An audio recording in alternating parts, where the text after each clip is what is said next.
Mind map series में physical chemistry का एक और चैप्टर जो कि एक इंपॉर्टेंट चैप्टर है। जब आप किसी भी मेटालिक रॉड को उसके सॉल्ट सॉल्यूशन में डिप करते हैं तो एक पोटेंशियल डेवलप होता है जिसको उस इलेक्ट्रोड का पोटेंशियल कहा जाता है। ऐसे में जब ये दोनों लोग जुड़ेंगे तो जो भी वोल्टामीटर में रीडिंग निकल के आएगी वो इनडायरेक्टली आपको क्या प्रोवाइड करेगी, इस इलेक्ट्रोड का पोटेंशियल, क्योंकि इसका पोटेंशियल तो जीरो अज्यूम कर लिया गया। अगर बात करें तो जो इंपॉर्टेंट बात निकल के आती है कि जो इलेक्ट्रोकेमिकल्स आपने जो इलेक्ट्रोड्स डिसाइड किए, अगर मैं उन इलेक्ट्रोड्स को आपस में जोड़ दूं तो उसमें से एक इलेक्ट्रोड ऐसा हो सकता है जो एनोड की तरह बिहेव करे, एक इलेक्ट्रोड ऐसा हो सकता है जो कैथोड की तरह बिहेव करे। तो जो इलेक्ट्रोड एनोड की तरह बिहेव कर रहा है वहां पर ऑक्सीडेशन, और जो कैथोड की तरह बिहेव कर रहा है वहां पर रिडक्शन देखने को मिलेगा। फिर वो यहीं से चलना स्टार्ट करते हैं। तो this is my negative terminal जिसको एनोड बोल दिया जाएगा, और ये मेरा पॉजिटिव टर्मिनल होगा जिसको कैथोड बोल दिया जाएगा। बहुत सिंपल है। This is electrochemical cell, this not electrolytic cell. Clear? Hello बच्चों, कैसे हो भाई सब लोग? कैसा है, क्या चल रहा है? बहुत बढ़िया। माइंड मैप सीरीज में एक फिजिकल केमिस्ट्री का एक और चैप्टर जो कि एक इंपॉर्टेंट चैप्टर है, आसान चैप्टर है, छोटा चैप्टर है, और इसके ऊपर भी क्योंकि मेंस लेवल पर भी और हर तरह के एग्जाम्स में सवाल पूछे जाते हैं, तो एक छोटा सा डिस्कशन इसके ऊपर भी, एक रफ पिक्चर हमें पता होनी चाहिए कि इस टॉपिक में, इस चैप्टर में क्या क्या चीज़ें हैं। इनके ऊपर आने वाले सवालों की अगर कुछ कुछ प्रैक्टिस कर ली जाए तो मुझे लगता है कि हर तरह के एग्जाम में एक अच्छा स्कोर किया जा सकता है, क्योंकि इसमें बहुत ही स्ट्रेट फॉर्मूला बेस्ड सवाल ही देखने को मिलते हैं। तो अगर मैं स्टार्ट करूं तो बहुत आसान है। कुछ दो एक चीज़ों के बारे में अगर शुरुआत की जाए तो सबसे पहले इलेक्ट्रोकेमिकल सेल के बारे में ही बात करेंगे, जिसमें पहली बात निकल के आएगी इलेक्ट्रोड पोटेंशियल। बहुत सीधी सी बात है, जब आप किसी भी मेटालिक रॉड को उसके सॉल्ट सॉल्यूशन में डिप करते हैं तो एक पोटेंशियल डेवलप होता है जिसको उस इलेक्ट्रोड का पोटेंशियल कहा जाता है। और वो पोटेंशियल क्यों डेवलप होता है? क्योंकि ऑब्वियसली सर, रॉड पर या तो पॉजिटिव चार्ज बसता है या रॉड पर नेगेटिव चार्ज आता है, और जिसकी वजह से जो हमारा सोल्यूशन है या तो वो पॉजिटिवली चार्ज होता है या वो निगेटिवली चार्ज होता है। तो अल्टीमेटली इलेक्ट्रिकल जो डबल लेयर तैयार होती है, चार्ज सेपरेशन जो नजर आता है, उस चार्ज सेपरेशन की वजह से एक पोटेंशियल डेवलप होता है जिसे उस इलेक्ट्रोड का इलेक्ट्रोड पोटेंशियल कहते हैं। यानी कहने का मतलब बहुत साफ है कि मान लीजिए आपने एक कंटेनर लिया और उस कंटेनर में आपने एक मेटल की रॉड को उसके सॉल्ट सोल्यूशन में डिप कर दिया। मान लीजिए ये मेटल की रॉड, तो अगर आपने मेटल की रॉड को उसके सॉल्ट सोल्यूशन में डिप कर दिया, suppose this is Mn plus aqueous, तो ऐसे में बहुत सारी पॉसिबिलिटी है, लेकिन एक पॉसिबिलिटी ये हो सकती है कि ये जो हमारा मेटल है, ये मेटल उछल कर Mn प्लस में कन्वर्ट होने लगे और ये इलेक्ट्रॉन लूज करने लगे। हाँ, ये बिल्कुल पॉसिबल। और अगर ऐसा हुआ तो क्या होगा सर? अगर ऐसा हुआ तो फिर तो इस रॉड पर इलेक्ट्रॉन्स इकट्ठे होते चले जाएंगे। हाँ सही है सर, क्योंकि इलेक्ट्रॉन्स अगर आप लूज कर रहे हैं तो ये इलेक्ट्रॉन्स इस रॉड पर इकट्ठे होते जाएंगे और ये मेटल नीचे गिरता जा रहा है किस फॉर्म में? Mn प्लस के फॉर्म। इससे तो ये पता चल रहा है कि अगर ये मेटल Mn प्लस के फॉर्म में नीचे गिर रहा है तो बाहर की तरफ तो पॉजिटिव चार्ज बढ़ता चला जा रहा है और रॉड पर इलेक्ट्रॉन्स इकट्ठे होते चले जा रहे हैं। तो इन दोनों के बीच में जो चार्ज सेपरेशन है, एक रॉड पर नेगेटिव चार्ज का इकट्ठा होना और सॉल्यूशन फेज में पॉजिटिव चार्ज का बढ़ना, सर इस चार्ज सेपरेशन की वजह से एक पोटेंशियल डेवलप होता है। तुम फिजिक्स के स्टूडेंट्स हो, तुम्हें आइडिया है कि जब भी कभी चार्ज के बीच में सेपरेशन होगा एक पोटेंशियल डेवलप होगा, उसे ही इस इलेक्ट्रोड का इलेक्ट्रोड पोटेंशियल कहा जाता है। तो अगर इस कंसंट्रेशन की बात करें, अगर हम जो नीचे इलेक्ट्रोलाइट आपने लिया है, अगर इस इलेक्ट्रोलाइट की कंसंट्रेशन आपने 1 मोलर ले ली तो जो पोटेंशियल होता है उसे स्टैंडर्ड इलेक्ट्रोड पोटेंशियल के नाम से जाना जाता है। यानी अगर मैं जो भी स्पीशीज इन्वॉल्व हैं, अगर मैं उनकी कंसंट्रेशन को यूनिटी ले लूं तो एज सच देखा जाए तो जो पोटेंशियल डेवलप होता है उस पोटेंशियल का नाम स्टैंडर्ड इलेक्ट्रोड पोटेंशियल रख दिया जाता है। और ये स्टैंडर्ड इलेक्ट्रोड पोटेंशियल जो है उसको नापने के लिए स्टैंडर्ड हाइड्रोजन इलेक्ट्रोड यानी शी की जरूरत पड़ती है। तो स्टैंडर्ड हाइड्रोजन इलेक्ट्रोड एक ऐसा इलेक्ट्रोड है जिसके लिए कहा गया है कि इसका रिडक्शन पोटेंशियल या ऑक्सीडेशन पोटेंशियल जीरो अज्यूम कर लिया जाता है। होता नहीं है, बट अब किसी को कुछ रेफरेंस लेना था तो इसको एक रेफरेंस इलेक्ट्रोड माना जाता है जिसका स्टैंडर्ड पोटेंशियल जीरो अज्यूम कर लिया जाता है। यानी ये पहली बात एक रेफरेंस इलेक्ट्रोड है, और सारी की बात इसको नॉर्मल हाइड्रोजन इलेक्ट्रोड के नाम से भी जाना जाता है, जिसमें हाइड्रोजन गैस को H प्लस के सोल्यूशन में पास किया जाता है। H प्लस की कॉन्सेंट्रेशन 1 लीटर 1 मोलर रखी जाती है, और उस केस में इस असेंबली को एक स्टैंडर्ड हाइड्रोजन इलेक्ट्रोड बोल दिया जाता है जिसका पोटेंशियल जीरो अज्यूम कर लिया जाता है। सो स्टैंडर्ड रिडक्शन और standard oxidation potential of hydrogen electrode is zero. तो अगर मैं सीधे सीधे लिखना चाहूं तो E not of H plus oblique H2 is equal to zero. यानी ये अजम्पशन है कि स्टैंडर्ड हाइड्रोजन इलेक्ट्रोड का जो पोटेंशियल है वो जीरो अज्यूम कर लिया जाए। तो अब फायदा क्या है, अगर मैं इसको जीरो मान लेता हूं तो इसके साथ किसी भी ऐसे इलेक्ट्रोड को जोड़ सकता हूं जिसका स्टैंडर्ड पोटेंशियल मुझे कैलकुलेट करना हो। तो अगर मैं इसको किसी इलेक्ट्रोड के साथ जोड़ता हूं तो उस केस में मैं दूसरे इलेक्ट्रोड को, suppose this is standard hydrogen electrode, अगर मैं स्टैंडर्ड हाइड्रोजन इलेक्ट्रोड को अपने किसी भी इलेक्ट्रोड के साथ जोड़ूं जिसमें कॉपर है, जिंक है, कोई भी एक इलेक्ट्रोड जिसका मुझे स्टैंडर्ड पोटेंशियल कैलकुलेट करना है, तो ऐसे में इस इलेक्ट्रोड को भी मैं 1 मोलर कंसंट्रेशन पर लूंगा। यानी इस इलेक्ट्रोड के अंदर जो इलेक्ट्रोलाइट है उसकी कंसंट्रेशन भी 1 मोलर होगी। ऐसे में जब ये दोनों लोग जुड़ेंगे तो जो भी वोल्टामीटर में रीडिंग निकल के आएगी वो इनडायरेक्टली आपको क्या प्रोवाइड करेगी, इस इलेक्ट्रोड का पोटेंशियल, क्योंकि इसका पोटेंशियल तो जीरो अज्यूम कर लिया गया। आप समझ रहे हैं? यानी कि अगर मैं स्टैंडर्ड हाइड्रोजन इलेक्ट्रोड को रेफरेंस मानता हूं तो इस स्टैंडर्ड हाइड्रोजन इलेक्ट्रोड को रेफरेंस मानकर मैं अलग अलग इलेक्ट्रोड्स के पोटेंशियल्स कैलकुलेट कर सकता हूं और उन स्टैंडर्ड पोटेंशियल्स को एक सीरीज में अरेंज कर सकता हूं जिसको इलेक्ट्रोकेमिकल सीरीज के नाम से जाना जाता है। तो ये जो इलेक्ट्रोकेमिकल सीरीज है ये इसी तरह से तैयार की गई है। शी को साइड में खड़ा किया गया, उसके बगल में सारे इलेक्ट्रोड्स को लाइन से करके जोड़ा गया, जो भी वोल्टमीटर में रीडिंग निकल के आई उसका एक सीक्वेंस तैयार कर लिया, एक सीरीज तैयार कर ली और उस सीरीज को इलेक्ट्रोकेमिकल सीरीज के नाम से जाना जाता। तो इस सीरीज में एज सच हमें बहुत ज्यादा याद तो नहीं करना है, लेकिन फिर भी जहां तक कुछ मेन इलेक्ट्रोड पोटेंशियल्स आप याद कर सकें जो सवालों में दिखते हैं वो बेहतर रहे।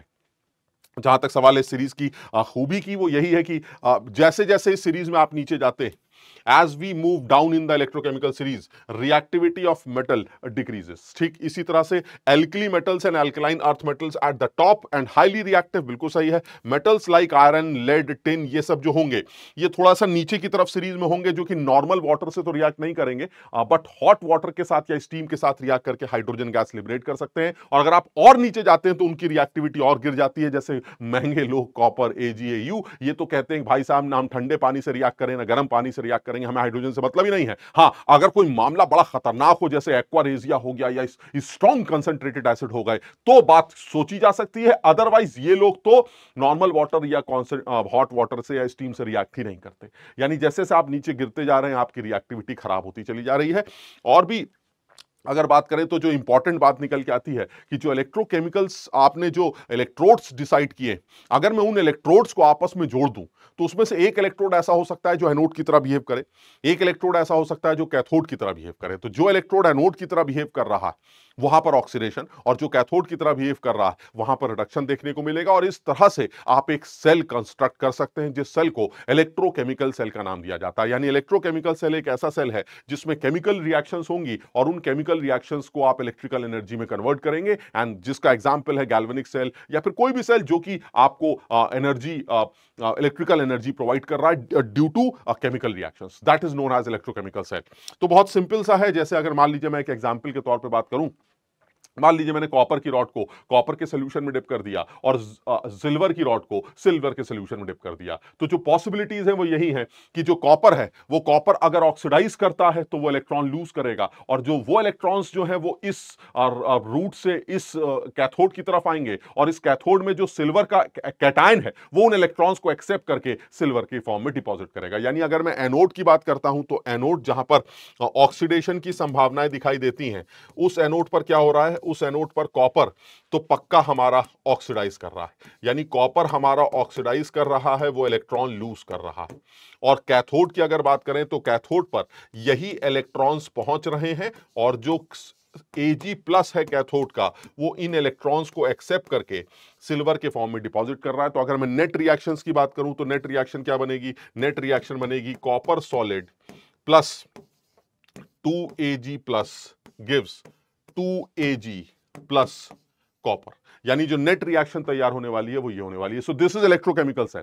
इलेक्ट्रोकेमिकल सेल इसलिए क्योंकि बीच में जो भी आपने वोल्टमीटर या जो भी आपने रेजिस्टेंस लगाया है उस रेजिस्टेंस में आपको करंट फ्लो होता हुआ नजर आएगा। आप जैसे सपोज आपने बीच में टॉर्च लगा दिया तो जब उस रेजिस्टेंस से करंट फ्लो करेगा तो वो आपको ग्लो करता हुआ नजर आएगा। उसका रीजन क्या है सर, दिस इज इलेक्ट्रॉन्स का फ्लो जो कि एनोड से कैथोड की तरफ देखने को मिलता है। तो कोई इंपॉर्टेंट बात क्या है कि अगर आप किसी भी इलेक्ट्रोकेमिकल सेल की बात करें तो जो इलेक्ट्रॉन्स का फ्लो है वो आपको आपको एनोड से कैथोड की तरफ दिखेगा, लेकिन जब आप करंट की बात करेंगे तो वो कैथोड से एनोड की तरफ दिखाई देगी। आप समझ रहे हैं मेरी बात को? तो इस चीज को भी ध्यान रखेंगे। और कई बार ऐसा भी होता है, जनरली बच्चे ये याद करके जाते हैं कि जब भी कभी कोई डायग्राम दिया जाए तो उस डायग्राम में जो लेफ्ट हैंड साइड में लिखा बनाया गया है वो एनोड होता है और जो राइट हैंड साइड में बनाया गया है वो कैथोड। ये कोई लॉजिक नहीं है यार, आप समझ रहे हैं? ये तो अजीब सा लॉजिक है सर। बनाने का क्या मतलब होता है? कैसे भी बना दीजिए, लेकिन हाँ वो अलग बात है कि अगर आपको इलेक्ट्रॉन्स का फ्लो दिख जाए तो काम चल जाएगा, या तो करंट का फ्लो दिख जाए तो या तो वो ये कहते हैं कि भाई साहब करंट का फ्लो चल रहा है, तो भी मैं समझ जाऊंगा कि अगर करंट का फ्लो ऐसा है तो ये कैथोड है और ये एनोड। लेकिन अगर इलेक्ट्रॉन्स का फ्लो दिखाया जा रहा है तो जिस तरफ से भी इलेक्ट्रॉन निकले दैट इज एनोड, क्योंकि anode is a source of electrons. यानी एनोड वो होगा जो इलेक्ट्रॉन्स का सोर्स होगा सर, वो इलेक्ट्रॉन्स बाहर फेंक फेंक के दूसरे वाले कंपार्टमेंट में फेंकेगा। तो जहां से भी इलेक्ट्रॉन्स बाहर निकल के आ रहे हैं वो एनोड, और जहां वो इलेक्ट्रॉन्स जा रहे हैं उनको कैथोड बोल दिया जाएगा। सिंपल इलेक्ट्रोकेमिकल सेल है, कहीं कुछ मुश्किल नहीं है, बहुत आसान। एक और एग्जांपल देख सकते हैं सर, ये देखिए डेनियल सेल है अपना, कॉमन डेनियल सेल, जिसमें जिंक इलेक्ट्रोड को जिंक की रॉड को जिंक के सॉल्यूशन में और कॉपर की रॉड को कॉपर के सॉल्यूशन में डिप किया जाता है। अब इसमें भी वही वाली बात आती है सर, जिंक ऑक्सीडेशन पोटेंशियल ज्यादा है, जिंक ऑक्सीडाइज करता है और कॉपर रिड्यूस करता है। तो जो इक्वेशंस की बात करें, इक्वेशंस वही पुरानी सिंपल इक्वेशंस हमें दिखाई देंगी कि जिंक का ऑक्सीडेशन और कॉपर +2 का रिडक्शन होगा, नेट इस डेनियल सेल की रिएक्शन ये बन जाएगी। क्लियर है? तो बहुत आसान है। अगर पॉजिटिव नेगेटिव टर्मिनल की बात करें तो अभी देखा था सर, इलेक्ट्रॉन्स क्योंकि इस एनोड पर इकट्ठे होते हैं और फिर वो यहीं से चलना स्टार्ट करते हैं, तो this is my negative terminal जिसको एनोड बोल दिया जाएगा, और ये मेरा पॉजिटिव टर्मिनल होगा जिसको कैथोड बोल दिया जाएगा। बहुत सिंपल है, this is electrochemical cell, this is not electrolytic cell. Clear? चलिए नेक्स्ट पॉइंट पर आते हैं। नेक्स्ट पॉइंट भी बहुत सीधा है सर। अगर मैं धीरे धीरे करके ये बात सोचने की कोशिश करूं कि यार ये जितने भी इलेक्ट्रोड्स हैं, ये सारे इलेक्ट्रोड्स जो हैं वो स्टैंडर्ड कंडीशंस पर हो, ये जरूरी नहीं। यानी 25 डिग्री सेंटीग्रेड 1 बार प्रेशर पर ये जरूरी तो नहीं है कि हर इलेक्ट्रोलाइट की कॉन्सेंट्रेशन वो 1 मोलर ही हो सर, ऐसा भी हो सकता है। और जो कि ज्यादा नॉर्मल लगता है सर, कॉन्सेंट्रेशन कभी 0.2 मोलर है, कभी 0.01 मोलर है, कभी 0.1 मोलर है सर, हमेशा 1 मोलर लिया जाए ये तो जरूरी नहीं, बिल्कुल। तो अब यहां से हम इस बात पर स्विच करना चाहते हैं कि जो भी हमारा इलेक्ट्रोड है, अगर वो स्टैंडर्ड कंडीशंस पर नहीं है तो उसके पोटेंशियल को स्टैंडर्ड इलेक्ट्रोड पोटेंशियल का नाम नहीं दिया जाएगा। तो ऐसे में उसके पोटेंशियल को सिर्फ इलेक्ट्रोड पोटेंशियल कहा जाए। तो अब उस इलेक्ट्रोड पोटेंशियल को कैसे कैलकुलेट करेंगे, हम इस बारे में बात कर रहे हैं। और ये काम करने के लिए एक माहौल बनाया जा रहा है, वो ये है कि नर्स्ट इक्वेशन तक पहुंचने के लिए हमें फ्री एनर्जी का सहारा लेना था। तो एक इक्वेशन है, हम हालांकि उस डेरिवेशन पर यहां बिल्कुल भी बात नहीं करेंगे, लेकिन फिर भी एक सिंपल सी कहानी है जो ये कहती है कि जो डेल्टा जी होता है किसी भी केमिकल रिएक्शन का, वो delta G not plus RT ln Q के बराबर होता है सर। दिस इज डेल्टा जी, और हमें पता है कि जो डेल्टा जी है वो हमारा NFE से -NFE से डिफाइन होता है। तो अगर आप इक्विलिब्रियम की बात करते हैं तो इक्विलिब्रियम पर यही डेल्टा जी 0 होता है। अगर इक्विलिब्रियम पर ये डेल्टा जी 0 है तो जो डेल्टा जी नॉट है इट इज -RT ln, यही रिएक्शन कोशेंट इक्विलिब्रियम कांस्टेंट से रिप्लेस कर दिया जाता है। तो यानी कहने का मतलब ये हुआ कि अगर मैं डेल्टा जी के रिलेशन को ई के साथ करूं, डेल्टा जी को ई के साथ रिलेट करूं, तो in case of standard free energy change will be -NFE not cell, and in case of delta G it will be -NFE। आप समझ रहे हैं? तो यानी आप यहां पर बहुत आसानी से नर्स्ट इक्वेशन तक पहुंच सकते हैं। तो डेल्टा जी की वैल्यू को -NFE रख दिया जाए और डेल्टा जी नॉट को -NFE नॉट रख दिया जाए, तो वहीं से आप नर्स्ट इक्वेशन डिराइव भी कर सकते हैं। तो यानी पहली इंफॉर्मेशन क्या है, delta G not is -NFE not. कई बार सवालों में डेल्टा जी नॉट दिया जाता है, ई नॉट पूछा जाता है, ई नॉट दिया जाता है, डेल्टा जी नॉट पूछा जाता है, ये काम किया जा सकता है। What is delta G not का रिलेशन विद इक्विलिब्रियम कांस्टेंट, अभी बात हुई थी sir, delta G not is equal to -RT ln K। आप इक्विलिब्रियम कांस्टेंट को भी इसके साथ रिलेट कर सकते हैं। क्लियर है? आसान है। तो यानी इन दोनों को यूज करके एक रिलेशन जो इंपॉर्टेंट रिलेशन है जिस पर सवाल कई बार पूछा जाता है, -NFE naught, this is delta G naught, and -NRT ln K, this is also delta G naught. इन दोनों को वैल्यूज को आपस में इक्वेट किया गया है। So this is NFE not is equal to 2.303 RT log K। अगर आप ln को log में कन्वर्ट करेंगे तो 2.303 का टर्म और देखने को मिलेगा। क्लियर है? तो इसी से नर्स्ट इक्वेशन डिराइव की गई है। नर्स्ट इक्वेशन में भी इसी तरह की बातें हमारे सामने आती हैं, जिसमें E cell is equal to E not cell, यानी ई सेल को ई नॉट सेल के साथ कैसे लिंक किया जाएगा वो हम इसी डेल्टा जी और डेल्टा जी नॉट के रिलेशन से ही डिराइव करते हैं, उसके बारे में बात करते हैं। दूसरी बात यह है कि सर आपने अभी जो इलेक्ट्रोकेमिकल सेल बनाया था, उस इलेक्ट्रोकेमिकल सेल में जो एक चीज दिखाई दे रही है वो क्या है? उस इलेक्ट्रोकेमिकल सेल में सर एक चीज बहुत साफ दिखाई दे रही है। अगर मैं उस इलेक्ट्रोकेमिकल सेल की बात करूं, मान लीजिए डेनियल सेल ले ले, इस इलेक्ट्रोकेमिकल सेल में सर आपने बताया कि जो कैथोड है वहां क्या हो रहा है? हमने कहा जो कैथोड है उसमें कॉपर +2 जम रहा है। ठीक है। और जो एनोड है उसमें क्या हो रहा है सर, एनोड में जिंक नीचे गिर रहा है, बहुत बढ़िया। तो इसका मतलब ये हुआ सर, एनोड में अगर जिंक नीचे गिर रहा है तो नीचे की तरफ जिंक +2 की कंसंट्रेशन बढ़ रही, यानी यहां पर जिंक +2 यानी पॉजिटिव चार्ज जो है हमारा वो बढ़ रहा है। मानते हो बात को? और यहां पर क्योंकि कॉपर +2 जमता जा रहा है तो कॉपर +2 कम होता जाएगा, कॉपर +2 कम हो जाएगा तो एक तरह से रिलेटिवली नेगेटिव चार्ज की डेंसिटी बढ़ती जा रही है, क्योंकि इलेक्ट्रोलाइट है तो सल्फेट वगैरह कोई एनायन भी लिया गया होगा, तो वो एनायन कांस्टेंट है लेकिन कैटायन कम होता जा रहा है, तो एक तरह से नेगेटिव चार्ज की इंटेंसिटी बढ़ती जा रही। सर एक टाइम ऐसा आने वाला है, ये सेल जो है वो बहुत तकलीफ में आने वाला है, बहुत दर्द महसूस करने वाला है। रीजन क्या है कि सर जैसे जैसे नीचे पॉजिटिव चार्ज की कॉन्सेंट्रेशन बढ़ती जाएगी, जिंक का फर्दर प्लस के फॉर्म में नीचे गिरना सर ये एनोड पर मुश्किल होता जाएगा, क्योंकि सर ऑलरेडी अगर नीचे की तरफ प्लस चार्ज इकट्ठा हो चुका है तो जिंक का +2 के फॉर्म में नीचे गिरना ड्यू टू रिपल्शन ये मुश्किल हो जाएगा सर। आप समझ रहे हैं? या फिर आप ऐसे भी बोल सकते हैं कि जैसे ही जिंक नीचे गिरेगा तो वो इलेक्ट्रॉन लूज करेगा सर, और क्योंकि नीचे इतने सारे पॉजिटिव चार्ज आ चुके हैं वो खड़ाक से इलेक्ट्रॉन्स को दोबारा पकड़ लेंगे और जिंक +2 फिर से खत्म हो जाएगा। इसका मतलब ये हुआ सर, एक तरह से जो इलेक्ट्रॉन्स हम चाह रहे थे वहां से निकलकर यहां आए, सर हम ये चाह रहे थे कि इलेक्ट्रॉन्स वहां से निकलकर यहां आए और इस रेजिस्टेंस से क्रॉस करते हुए आगे बढ़े। सर ऐसे में सर इलेक्ट्रॉन जब वहां से निकल ही नहीं रहे तो काय का क्रॉस कर रहे हैं, आप समझ रहे बात को, सारा खेल ही खत्म हो जाएगा। समझ रहे हैं? तो ऐसे में ये दर्द दूर करने के लिए, और वो दर्द क्या है, इस एनोडिक कंपार्टमेंट में पॉजिटिव चार्ज की डेंसिटी का बढ़ना और इस कैथोडिक कंपार्टमेंट में नेगेटिव चार्ज की इंटेंसिटी का रिलेटिवली बढ़ना, इस दर्द को दूर करने के लिए सॉल्ट ब्रिज का इस्तेमाल किया जाता है। ये सॉल्ट ब्रिज एक ऐसा आदमी है जो अपने अंदर से इलेक्ट्रोलाइट्स को भेजता रहता है। यानी मान लीजिए मैंने इसके अंदर मोल्टेन KCl ले लिया तो this is K+ and Cl-, तो जैसे ही अंदर के कंपार्टमेंट एनोडिक कंपार्टमेंट में पॉजिटिव चार्ज की इंटेंसिटी बढ़ेगी तो ये सॉल्ट ब्रिज खुद ही एहसास कर लेगा, due to attraction of this positive charge and this chloride ion, ये क्लोराइड अपने आप ही अंदर गिरने लगेंगे, और जब क्लोराइड इधर की तरफ गिरने लगेंगे तो ये पॉजिटिव चार्ज न्यूट्रलाइज होने लगेगा। इसी तरह से ये K+ इधर की तरफ गिरने लगेंगे और ये नेगेटिव चार्ज न्यूट्रलाइज होने लगेगा और ये सेल आपका काम करता रहेगा।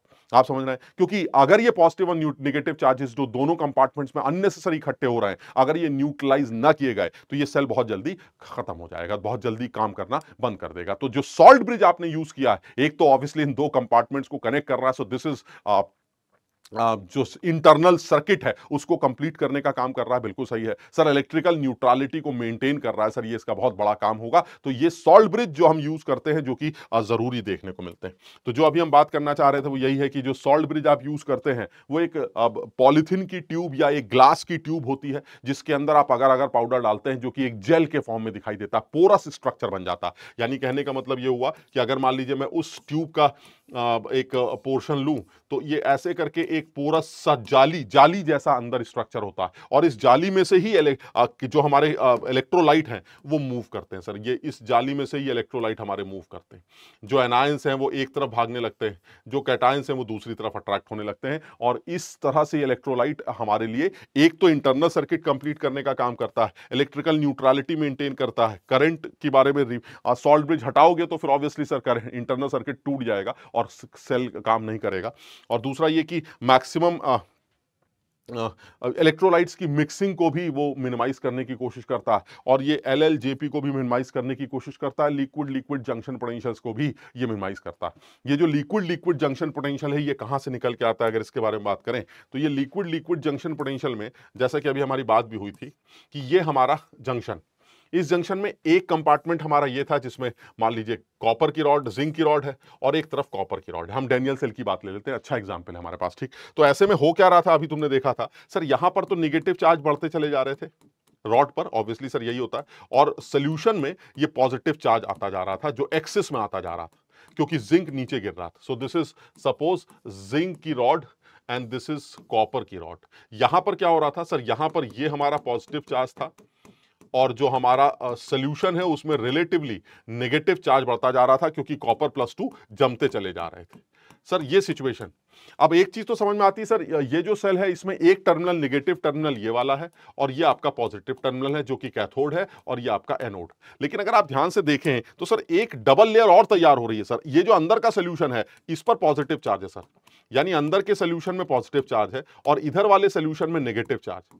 सर एक और इलेक्ट्रिकल डबल लेयर तैयार हो रही है अंदर ही अंदर, ये एक और लेयर तैयार हो रही है। आप समझ रहे मेरी बात को? ये इलेक्ट्रिकल डबल लेयर अंदर तैयार हो रही है जो कि एक्सटर्नल ईएमएफ को अपोज कर रही है। आप देखिए एक्सटर्नल ईएमएफ में ये एनो नेगेटिव है, ये पॉजिटिव है, और इंटरनली जो चल रहा है वो क्या चल रहा है, एक तरफ पॉजिटिव इधर है और नेगेटिव इधर है। तो इसका मतलब जो एक्सटर्नल ईएमएफ है उस एक्सटर्नल ईएमएफ को ये लिक्विड लिक्विड जंक्शन पोटेंशियल, ये जो इलेक्ट्रिकल डबल लेयर बनी है, जो ये चार्ज सेपरेशन दिख रहा है, ये liquid liquid junction potential produce करता है जो कि एक्सटर्नल ईएमएफ को अपोज करता है। तो सेल जितना वर्क कर सकता है उतना वर्क करता ही नहीं है क्योंकि अंदर का ईएमएफ उसको बाहर के ईएमएफ को घटा रहा है। तो ऐसे में जब आप सॉल्ट ब्रिज लगाते हैं तो क्या होता है सर, जैसे ही आप सॉल्ट ब्रिज लगाते हैं तो ये पॉजिटिव चार्ज, अभी जैसा कि हमारी बात हुई थी, ये न्यूट्रलाइज होने लगता है, ये नेगेटिव चार्ज भी न्यूट्रलाइज होने लगता है। तो ये जो इलेक्ट्रिकल डबल लेयर जंक्शन पर बनी है वो डबल लेयर टूट जाती है सर, और डबल लेयर के टूटते ही एक्सटर्नल ईएमएफ जितना आना चाहिए उतना मिल जाता है।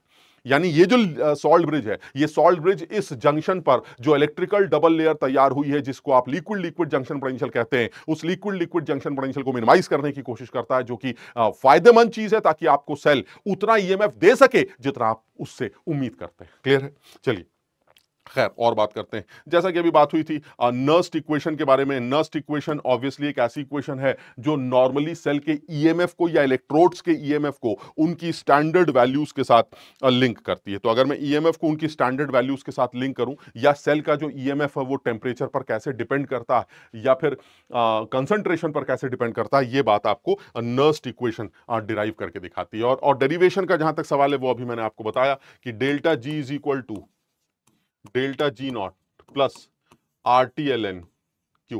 तो डेल्टा जी की जगह आप लिख सकते हैं minus N F E cell, delta G not की तरह लिख सकते हैं minus N F E not cell plus R T L N Q. अगर मैं पूरी इक्वेशन को माइनस एन एफ से डिवाइड कर दूं तो this is E cell equal to E not cell minus R T by N F L N Q.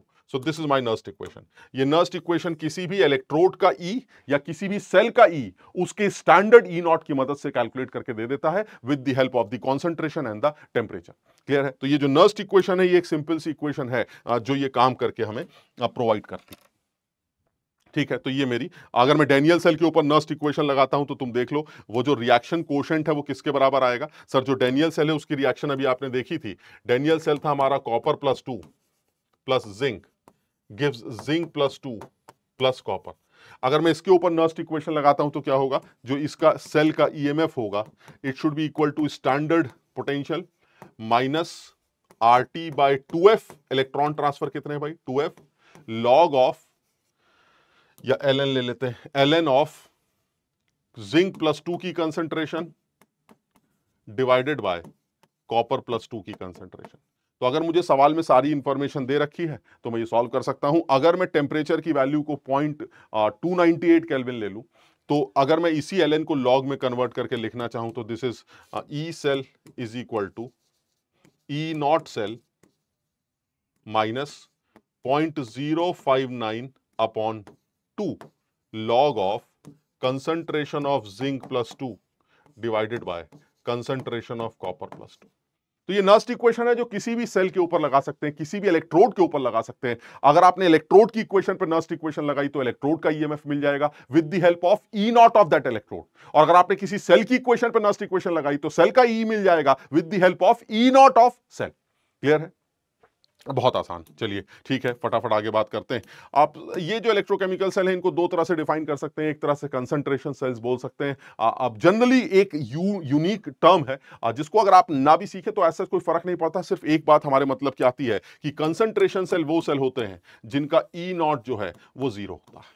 यानी जो इंपॉर्टेंट है वो सिर्फ इतना है, किताबों में कंसंट्रेशन सेल को दो तरह से डिफाइन करते हैं, एक इलेक्ट्रोलाइट कंसंट्रेशन सेल है, एक इलेक्ट्रोड कंसंट्रेशन सेल। मुझे इसका कोई लॉजिक समझ में नहीं आता, मुझे सिर्फ इतनी बात समझ में आती है कि जो ई नॉट सेल है वो 0 होना चाहिए। If it is E not cell is 0 then the cell will be concentration cell. और ऐसा कब होगा? ऐसा तभी होगा जब दो ऐसे इलेक्ट्रोड्स आपने जोड़े जो कि सेम है, यानी जब सेम टाइप के इलेक्ट्रोड्स आपस में जोड़े जाते हैं, जैसे कॉपर का इलेक्ट्रोड है, इधर भी कॉपर का इलेक्ट्रोड है, सिर्फ इलेक्ट्रोलाइट की कंसंट्रेशन अलग अलग है, तो ऐसे में दे आर कंसंट्रेशन सेल्स, जिसका ई नॉट क्या होगा, वो जीरो निकल के आए।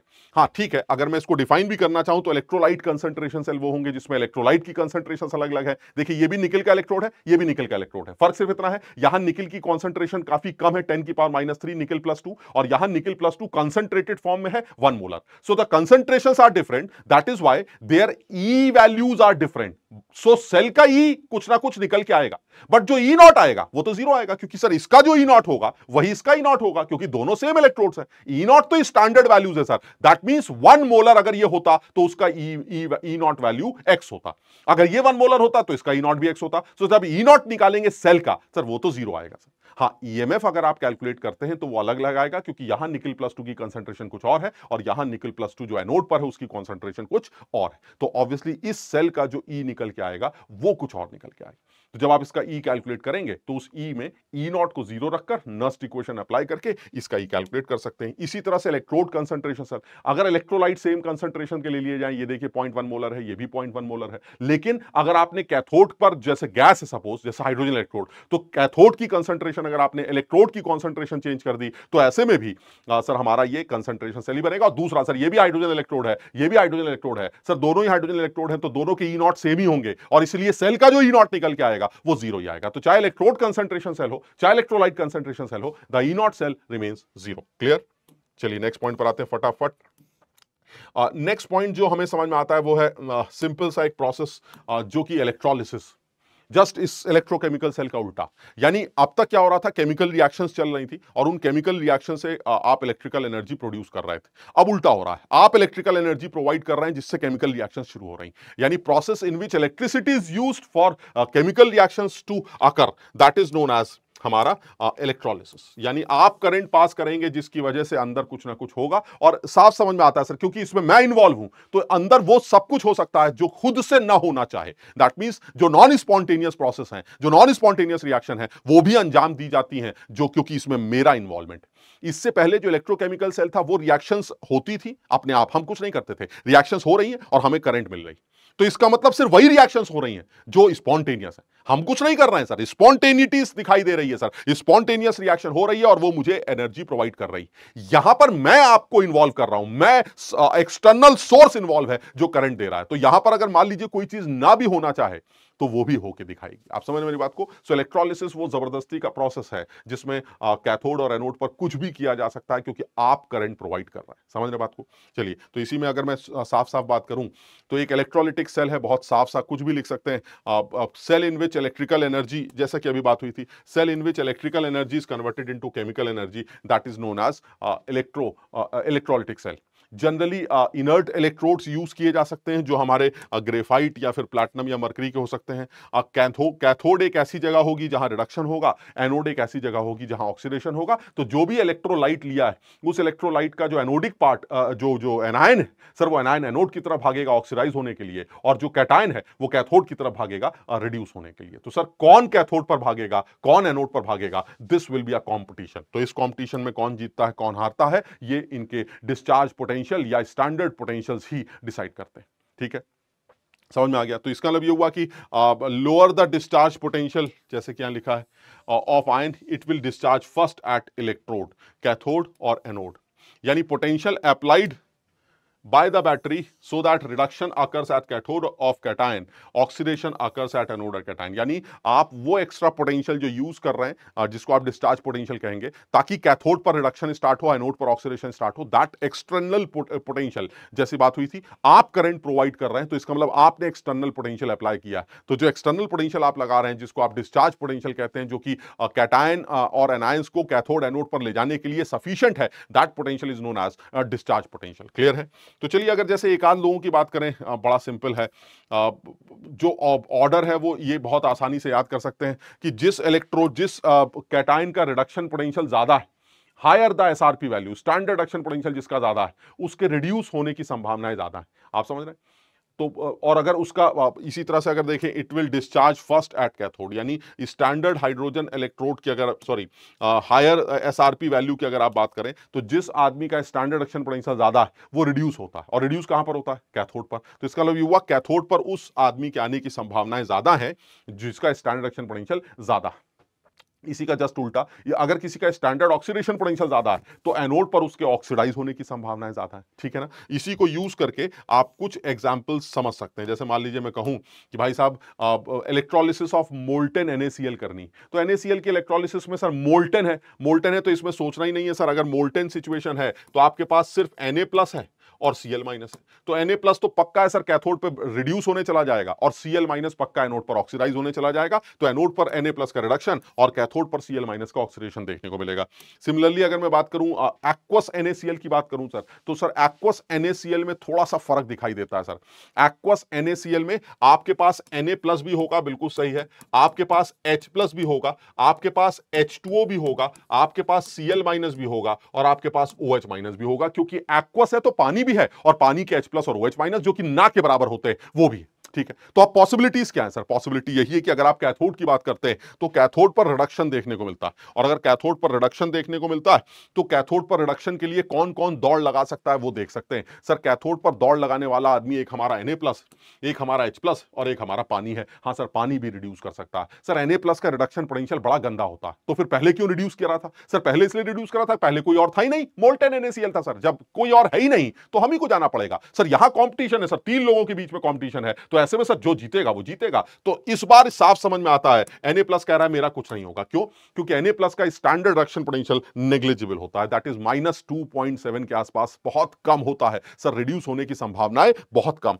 दूसरा, H+ के रिडक्शन के चांसेस तो हैं सर। H+ के रिडक्शन के चांसेस तो बनते हैं। क्या चांसेस बनते हैं सर? H+ है ही नहीं तो चांसेस क्या बनेंगे सर? H+ पानी से आ रहा है सर, पानी से आने वाले H+ तो 25 डिग्री सेंटीग्रेड पर 10⁻⁻⁷ मोलर के आसपास होते हैं सर। वो है ही नहीं, क्या रिड्यूस करेंगे? तो फिर बचा कौन सर? बचा तो पानी। अच्छा, पानी भी रिड्यूस कर सकता है। हाँ, इसका मतलब ये हुआ कि अगर मैं कैथोड की बात करूं तो कैथोड पर एज सच देखा जाए तो लिखा तो हाइड्रोजन गैस ही जाता है, बट सही इक्वेशन जो लिखनी चाहिए वो H2O के रिडक्शन से लिखनी चाहिए। यानी H2O के रिडक्शन से आपको हाइड्रोजन गैस लिबरेट होती हुई नजर आती।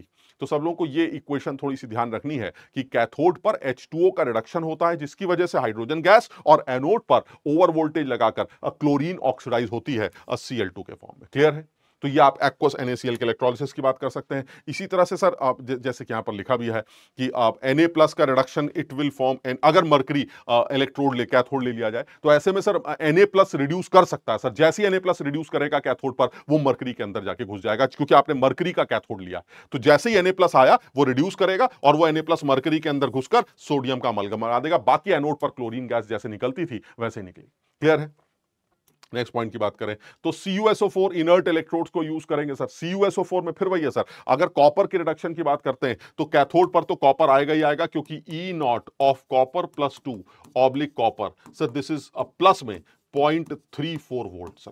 कॉपर का स्टैंडर्ड रिडक्शन पोटेंशियल बड़ा जबरदस्त है सर, कॉपर ही रिड्यूस करेगा, सोचना ही नहीं सर, किसी और से कोई मतलब ही नहीं है। और क्योंकि एक्वस सोल्यूशन है तो और पॉसिबिलिटीज क्या है सर? और पॉसिबिलिटी यही है कि सर पानी ऑक्सीडाइज कर जाए, बिल्कुल पॉसिबिलिटी है। ये एनोड पर अगर देखा जाए तो एनोड पर पानी के ऑक्सीडेशन के चांसेस ज्यादा दिखाई देते हैं, वाटर ऑक्सीडाइज करके O2 गैस में कन्वर्ट हो सकती है। आप समझ रहे हैं? यानी कहने का मतलब यह हुआ कि पानी के ऑक्सीडेशन के चांसेस आपको ज्यादा देखने को मिलेंगे, पानी ऑक्सीडाइज करेगा और पानी के ऑक्सीडेशन से आपको O2 गैस लिबरेट होती हुई नजर आएगी। सब लोग समझ रहे हैं इस बात को? बहुत सिंपल सी इक्वेशंस हैं, बहुत सिंपल सी कहानी है। थोड़ा सा भी अगर दिमाग लगा के इसको समझा जाए तो समझा जा सकता है, लेकिन इसको फिर वही है कि एक बार अपने हिसाब से पढ़ना पड़ेगा, एक बार अपने हिसाब से याद रखना पड़ेगा, और कुछ जगहों पर चीज़ों को आसानी से किया जा सकता है। क्लियर है?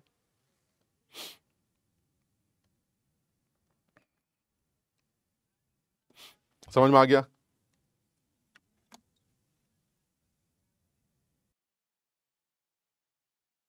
ये अब आसान सा एक केस है, इसको थोड़ा सा, है ना, समझ रहे हो? तो इसको थोड़ा सा ध्यान रखना है कि एनोड पर जैसे लोग सोचते हैं सर चांसेस क्या है। अब जैसे ये जो लिखा है ना, इसमें एक चीज और ऐड करनी चाहिए, मुझे लगता है कि इसमें पानी भी है ना, आप समझ रहे हैं?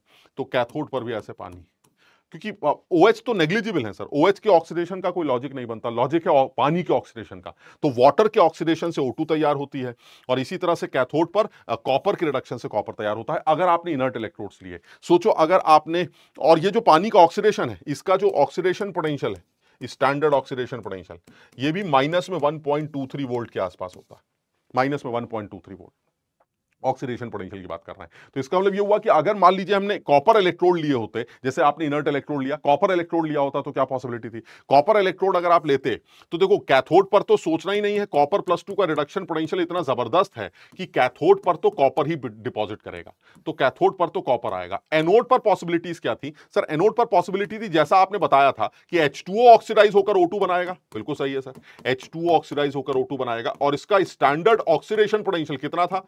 -1.23 वोल्ट।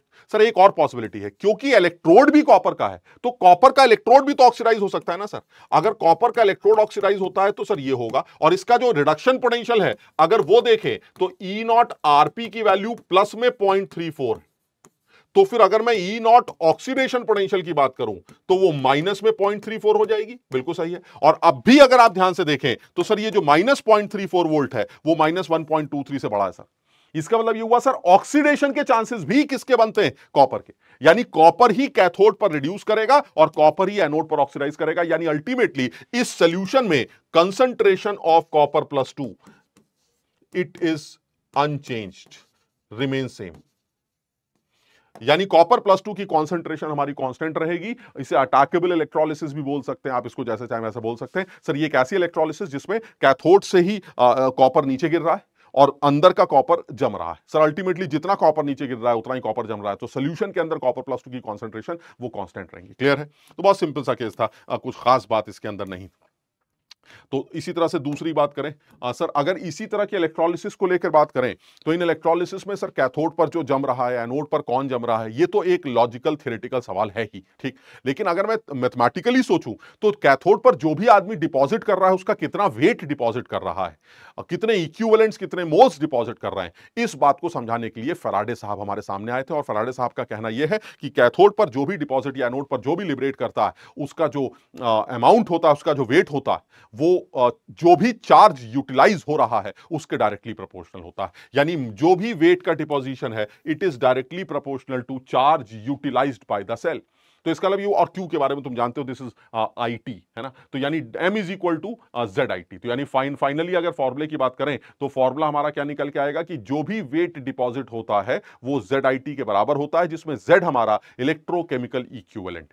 और इस इलेक्ट्रोकेमिकल इक्विवेलेंट की जो वैल्यू है वो हमारी कैसे निकाली जाती है? वो इक्विवेलेंट वेट अपॉन फैराडे की मदद से निकाली जाती है। यानी जो भी सब्सटेंस डिपॉजिट कर रहा है उसका इलेक्ट्रोकेमिकल इक्विवेलेंट, उसके इक्विवेलेंट वेट को फैराडे कांस्टेंट से डिवाइड करके निकाला जाए।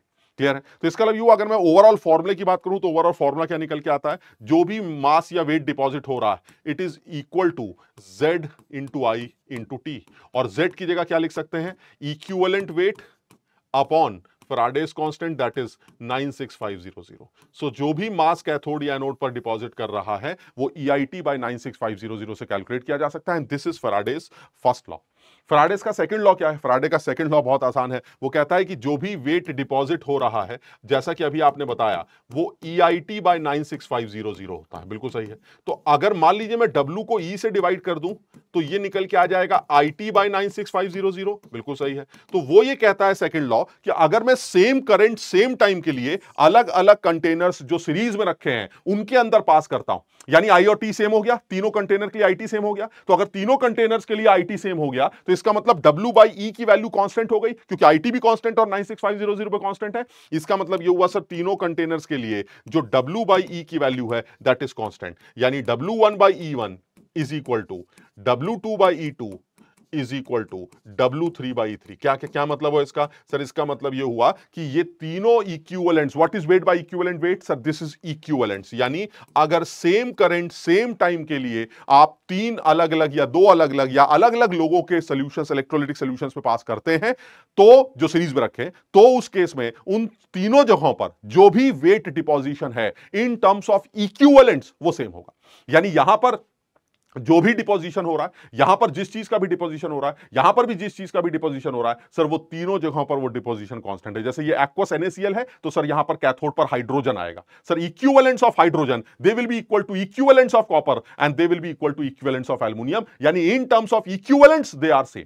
That is W by E is same because W by E हमारा वेट अपॉन इक्विवेलेंट वेट है, जिसको क्या कहा जाता है, equivalence. This is Faraday's second law. बहुत सिंपल सा लॉ। चलिए ठीक है सर, ये फैराडेज लॉ था। अब आते हैं दूसरी बात पर, एंड दैट इज कंडक्टेंस। बहुत सिंपल सा टॉपिक है, सिर्फ फॉर्मूले बेस्ड सवाल पूछे जाते हैं। कंडक्टर क्या है जो करंट पास करते हैं, दो तरह के होंगे, metallic, electrolytic conductor. Metallic conductors वो होंगे जो कि मेटल्स हैं और वो आसानी से इलेक्ट्रॉन्स लूज कर सकते हैं, और करंट पास इसलिए होती है या कंडक्टर वो इसलिए है क्योंकि इलेक्ट्रॉन्स के थ्रू कंडक्ट किया जा सकती है इलेक्ट्रिसिटी। जब आप कंडक्टर्स की बात करें तो इलेक्ट्रोलाइट्स कंडक्टर क्यों हैं, क्योंकि इलेक्ट्रोलाइट्स के जो सॉल्यूशंस होते हैं जनरली देखो मोल्टन स्टेट में या फिर एक्वस सॉल्यूशंस ही कंडक्टेंस की तरह बिहेव करेंगे। अगर आप सॉलिड NaCl ले आते तो वो कंडक्टर नहीं होता। Solid NaCl is a giant crystal, उसमें कैटायंस और एनायंस का मूवमेंट देखने को नहीं मिलता। That is again a solid. तो इसलिए अगर मैं मोल्टन सॉल्ट ले रखा हूं या फिर एक्वस सॉल्यूशन ले रखा हूं सॉल्ट का, तो वो कंडक्टर की तरह बिहेव कर सकते हैं। क्यों? क्योंकि उनमें आयनिक मूवमेंट की वजह से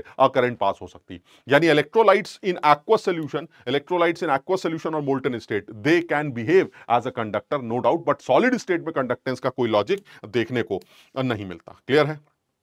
जैसे ये मैं बात कर रहा था, NaCl सॉलिड स्टेट में कंडक्टिविटी के बारे में बात नहीं कर सकते क्योंकि इनके अंदर स्ट्रॉन्ग आयनिक बॉन्ड्स हैं और ये कैटायंस एनायंस मूव नहीं कर सकते। क्लियर है? जहां तक सवाल है इलेक्ट्रोलाइट्स की के टाइप्स की, कंडक्टर्स के टाइप की, तो कुछ स्ट्रॉन्ग इलेक्ट्रोलाइट्स होते हैं, कुछ वीक इलेक्ट्रोलाइट्स होते हैं। स्ट्रॉन्ग इलेक्ट्रोलाइट्स वो हैं जो 100% डिसोसिएट कर जाते हैं, जैसे कि जिनके लिए डिग्री ऑफ डिसोसिएशन 1 मानी जाती है। और ऐसे लोग जो वीक इलेक्ट्रोलाइट्स हैं वो 100% डिसोसिएट नहीं करते, लेकिन फिर भी उनके डिसोसिएशन से आयंस बनते हैं और उन आयंस की वजह से उन आयंस की मोबिलिटी की वजह से आपको इलेक्ट्रॉन करंट पास होती हुई कंडक्टेंस आपको उनकी नजर आती है। ठीक, लेकिन वो अलग बात है कि जो हमारे कंडक्टर्स हैं वो दोनों ही सूरतों में क्योंकि करंट का फ्लो दिखाई रहे हैं, दोनों सूरतों में कंडक्टेंस दिखा रहे हैं, तो ऐसे में ये दोनों ही हमारे कंडक्टर्स माने जाते हैं। लेकिन दे आर इलेक्ट्रोलिटिक कंडक्टर्स, जो कि वीक भी हो सकते हैं, जो कि स्ट्रॉन्ग भी हो सकते हैं। अगर 100% डिसोसिएट करके एक्वस सिस्टम में, तो वो स्ट्रॉन्ग इलेक्ट्रोलाइट्स होंगे, स्ट्रॉन्ग कंडक्टर्स होंगे, वो अच्छी कंडक्टेंस शो करेंगे। और जो वीक इलेक्ट्रोलाइट्स होंगे वो कम कंडक्टेंस शो करेंगे क्योंकि पानी के अंदर आयंस की अमाउंट जो है वो कम होगी। क्लियर है? समझ में आई बात? चलिए नेक्स्ट पॉइंट की बात करते हैं। नेक्स्ट पॉइंट क्या है, जैसे कि यहां पर भी बात कर रहे हैं सर, अब मेटालिक कंडक्टर और इलेक्ट्रोलिटिक कंडक्टर्स में अगर डिफरेंस की बात करें तो साफ समझ में आता है कि मास का फ्लो तो ऑब्वियसली मेटालिक कंडक्टर्स में नहीं है, क्योंकि सिर्फ इलेक्ट्रॉन्स का फ्लो देखने को मिलता है। यहां पर प्रॉपर मास का मूवमेंट भी दिखाई देता है। इसी तरह से फिजिकल चेंज जो है वो साफ दिखाई देता है, क्योंकि Ag प्लस में, और वो सिर्फ इलेक्ट्रॉन्स लूज कर रहा है। यहां पर फिजिकल और केमिकल चेंज दोनों देखने को मिल सकते हैं, क्योंकि इलेक्ट्रोलिसिस भी आपको कैथोड या एनोड पर होती हुई नजर आती है। बिल्कुल सही है। कंडक्टिंग पावर जो है वो टेम्परेचर के साथ उल्टा रिश्ता रखती है रेजिस्टेंस की वजह से, और यहां पर टेम्परेचर बढ़ाने से कंडक्टेंस जो है या कंडक्टिंग पावर हमारी इंक्रीज कर जाती है। फैराडे से इनका कोई लेना देना नहीं है, लेकिन ये लोग हमारे फैराडेज लॉ फॉलो करते हैं। ठीक है, बहुत सिंपल सा कहानी थी। चलिए इसमें फटाफट बात करते हैं। अगर मैं इलेक्ट्रोलिटिक कंडक्टेंस को के बारे में बात करूं तो मुझे कुछ 4-5 डेफिनेशंस पता होनी चाहिए और उनके ऊपर बेस्ड फॉर्मूले पता होने चाहिए। तो अगर मैं 4-5 फॉर्मूलों के बारे में या उनकी डेफिनेशंस के बारे में बात करूं तो सबसे पहला बहुत पुराना फॉर्मूला रेजिस्टेंस है, सारी दुनिया जानती है। Resistance is V/I and the unit of this resistance is ohms. Clear है? यानी मेटालिक और इलेक्ट्रोलिटिक कंडक्टर कुछ भी हो, रेजिस्टेंस जो होगा वो वोल्टेज और करंट का रेशो ही माना जाएगा। अब इसमें इंपॉर्टेंट बात आती है कंडक्टेंस। तो अगर मैं कंडक्टेंस की बात करूं तो वो रेजिस्टेंस का जस्ट उल्टा होना चाहिए। आप समझ रहे बात को? तो this is 1/R, so this G is a conductance which is 1/R, जिसकी यूनिट जो होगी वो ओम्स इनवर्स या मो, जिसको बोल सकते हैं ओम का उल्टा मो, है ना, OHM, है ना, ओम का उल्टा मो, और फिर या फिर आप इसको सीमेंस भी बोल सकते हैं। तो the unit of conductance is siemens. Clear? Next बात करें तो स्पेसिफिक रेजिस्टेंस या रेजिस्टिविटी की अगर आप बात करते हैं तो ये भी पुराना है। R is equal to rho L by A, physics में भी तुम पढ़ते हो, हर जगह ये चीजें देखने को मिलती हैं। तो R is equal to rho L by A, जिसमें रो हमारी रेजिस्टिविटी या फिर स्पेसिफिक रेजिस्टेंस है, जिसकी value R into A by L से निकाली जाती है। जहां तक डेफिनेशन का सवाल है, आप यहां से डेफिनेशन खुद भी बना सकते हैं। रेजिस्टेंस तब वो रेजिस्टेंस जिसमें A बाई एल 1 है, समझ रहे बात को? यानी अगर ये जो प्लेट्स है इनका एरिया 1 सेंटीमीटर स्क्वायर और इनके बीच की दूरी अगर 1 सेंटीमीटर ले ली जाए तो दैट मींस एक ऐसा वॉल्यूम तैयार हो गया है जिसको आप 1 सेंटीमीटर क्यूब कह सकते हैं। तो जो भी रेजिस्टेंस ये कंडक्ट जो हमारा इलेक्ट्रोलाइटिक सोल्यूशन है, इतना वॉल्यूम का जो हमारा इलेक्ट्रोलाइटिक सोल्यूशन है, वो जो भी रेजिस्टेंस क्रिएट कर रहा है, that is known as resistivity. यानी therefore resistance offered by 1 centimeter cube electrolytic solution is known as resistivity। Unit साफ समझ में आती है, यूनिट आप यहां से रो की वैल्यू, रो की यूनिट अपने आप ही निकाल सकते हैं, this is ohm centimetre. Next point की बात करें तो नेक्स्ट पॉइंट आता है हमारा स्पेसिफिक कंडक्टेंस। जैसे अभी आपने बात की थी, तो स्पेसिफिक कंडक्टेंस फिर वही है सर, रेजिस्टिविटी जिस तरह से आप बात कर रहे थे, स्पेसिफिक रेजिस्टेंस की आप बात कर रहे थे या रेजिस्टिविटी की आप बात कर रहे थे, उसी का उल्टा आप स्पेसिफिक कंडक्टेंस या कंडक्टिविटी बोल सकते हैं, जिसको कप्पा से डिफाइन किया जाता है। अगर आप ध्यान से देखें तो this R is equal to rho L by A, समझ रहे हैं, R is equal to rho L by A. So इसका मतलब रो की वैल्यू जो निकल के आएगी वो आर ए बाई एल आएगी। अगर 1 बाई रो लें तो it is 1 by R into L by A. 1 by R तो अभी बात हुई थी हमारी, दैट इज कंडक्टेंस, रेजिस्टेंस का जस्ट उल्टा कंडक्टेंस, और एल बाई ए कांस्टेंट होगा जिसको सेल कांस्टेंट बोल देंगे। यानी अल्टीमेटली ये जो रेजिस्टिव कंडक्टिविटी है, this conductivity is equal to conductance, जो भी हमारा कंडक्टेंस है, इनटू सेल कांस्टेंट। तो जो सेल कांस्टेंट है वो एल बाई ए है, जो सवाल में आपको दे दिया जाएगा। यूनिट का जहां तक सवाल है, ओम इनवर्स, सेंटीमीटर इनवर्स, जो अपने आप भी निकाली जा सकती है। सिर्फ फॉर्मूले बेस्ड बात करेंगे, ठीक। Molar conductivity, molar conductance, sir जिस तरह से अभी बात हुई थी हमारी कि अगर आप, और इसको डिफाइन अलग अलग तरह से किया जा सकता है, तो अगर आप इसको अपने हिसाब से देखें तो it is defined as the conductance of all the ions produced by 1 mole of the electrolyte present in the given volume। यानी एक पर्टिकुलर वॉल्यूम में जो 1 मोल इलेक्ट्रोलाइट है वो जितनी भी कंडक्टेंस शो करेगा, दैट इज हमारी मोलर कंडक्टेंस, जिसकी वैल्यू कप्पा इंटू वी से निकाली जा सकती है। बहुत सीधा फॉर्मूला, डायरेक्ट फॉर्मूला बेस्ड सवाल देखने को मिलेंगे, बहुत आसान देखने को मिलेंगे, ठीक है। ये इसी तरह से अगर मैं बात करूं तो एग्जैक्टली फॉर्मूला इस तरह से भी लिखा जा सकता है कि अगर कंसंट्रेशन किसी सोल्यूशन की प्रोवाइड कर दी जाए तो आप कैसे निकालेंगे उसके लिए मोलर कंडक्टेंस। तो अगर आपने कंसंट्रेशन मान लीजिए m दे रखी है, तो जो मोलर कंडक्टेंस निकल के आएगी वो हमारा फॉर्मूला क्या बनेगा, that formula should be this. और यूनिट भी हमें ध्यान रखनी है, this is ohm inverse centimetre square mole inverse, वो हम अपने आप भी चेक कर सकते हैं, क्लियर है। तो इसी तरह से जिस तरह से मोलर कंडक्टेंस की बात कर रहे हैं, उसी तरह से इक्विवेलेंट कंडक्टेंस की भी बात कर सकते हैं। इक्विवेलेंट कंडक्टेंस भी कुछ ऐसे ही है, सिर्फ फर्क इतना है कि जिस तरह से वहां पर आपने देखा कि एक मोल जो कंडक्टेंस शो कर रहे थे इन अ गिवन स्पेसिफाइड वॉल्यूम, यहां पर एक इक्विवेलेंट जो कंडक्टेंस शो कर रहे हैं, आप मेरी बात समझ रहे हैं। यानी यहां पर क्या है, it is defined as the conductance of all the ions produced by 1 gram equivalent of the electrolyte. वहां 1 मोल था, यहां 1 ग्राम इक्विवेलेंट है in a specific, in a given volume. तो अगर वो वॉल्यूम हमारा, अगर हमें वो 1 ग्राम इक्विवेलेंट की जगह उसने हमें नॉर्मेलिटी प्रोवाइड कर दी, दैट इज n इक्विवेलेंट्स पर लीटर, तो ऐसे में जो लैम्डा हमारा निकल के आता है या जो हमारा इक्विवेलेंट कंडक्टेंस निकल के आता है, बिल्कुल उसी तरह से हमारा फॉर्मूला के कप्पा इंटू 1000 अपॉन n से डिफाइन किया जाता है। यूनिट ऑब्वियसली वैसे ही बन के आएगी। इन दोनों का आपस में रिलेशन निकाले तो साफ दिखाई देता है, तुमने अभी अभी देखा था सर, एक हमारा डिफाइन किया गया ऐसे, एक हमारा मोलर कंडक्टेंस था, एक इक्विवेलेंट कंडक्टेंस था, दोनों साफ दिखाई देते हैं। अगर मैं दोनों का रेशो ले लूं या दोनों को आपस में लिंक करूं तो जो भी डिफरेंस दिखाई दे रहा है वो मोलारिटी और नॉर्मेलिटी का दिखाई दे रहा है। और हम सब जानते हैं कि जो नॉर्मेलिटी होती है वो मोलारिटी इंटू n फैक्टर से निकाली जाती है। तो यहीं पर अगर जो डिफरेंस आ रहा है वो यही आ रहा है कि अगर आपको एक पता चल जाए तो आप दूसरा वैलेंसी फैक्टर या n फैक्टर को यूज करके कैलकुलेट कर सकते हैं, क्लियर है। दूसरी बात, कौन कौन से फैक्टर्स हैं जो इलेक्ट्रोलाइटिक कंडक्टेंस को गवर्न करते हैं, तो बहुत पुराने फैक्टर्स हैं, इसमें कुछ नया नहीं है। इंटर आयनिक अट्रैक्शन, अगर इंटर आयनिक अट्रैक्शन ज्यादा होंगे तो ऑब्वियसली कंडक्टेंस जो है वो कम हो जाएगी। पोलैरिटी सॉल्वेंट की ज्यादा होगी तो वो आयंस को पकड़ लेगा, आयंस को पकड़ लेगा तो क्या होगा, तो ऐसे में कंडक्टेंस के ऊपर फर्क पड़ेगा। विस्कोसिटी ऑफ मीडियम बढ़ाएंगे तो मूवमेंट कम हो जाएगा, टेम्परेचर चेंज करेंगे तो मूवमेंट बढ़ जाएगा, वगैरह वगैरह। तो ये वो कुछ फैक्टर्स होंगे जो कि हमें जो कि हमारा डिसाइड करेंगे कि हमारी कंडक्टेंस बढ़ रही है या घट रही। समझ रहे हो बात को। इसी तरह से डाइल्यूशन बहुत इंपॉर्टेंट फैक्टर होगा। डाइल्यूट करने से जो स्ट्रॉन्ग इलेक्ट्रोलाइट्स हैं वो तो ऑब्वियसली 100% डिसोसिएट करते ही हैं, तो उनके लिए तो बहुत ज्यादा डाइल्यूशन का कोई लॉजिक नहीं बनता। बट अगर मैं वीक इलेक्ट्रोलाइट्स की बात करूं तो ऑसवाल्ड डाइल्यूशन लॉ भी यही कहता है कि अगर आप डाइल्यूट करते जाएंगे किसी वीक इलेक्ट्रोलाइट के सोल्यूशन को तो उसकी डिग्री ऑफ डिसोसिएशन बढ़ती जाएगी, यानी वो ज्यादा डिसोसिएट करना स्टार्ट कर देगा। सॉल्यूशंस के अंदर, इलेक्ट्रोलिटिक सॉल्यूशन के अंदर कंसंट्रेशंस आयंस की बढ़ने लगेंगी, उनका अमाउंट बढ़ने लगेगा, जिसकी वजह से कंडक्टिविटी पे फर्क तो देखने को मिले।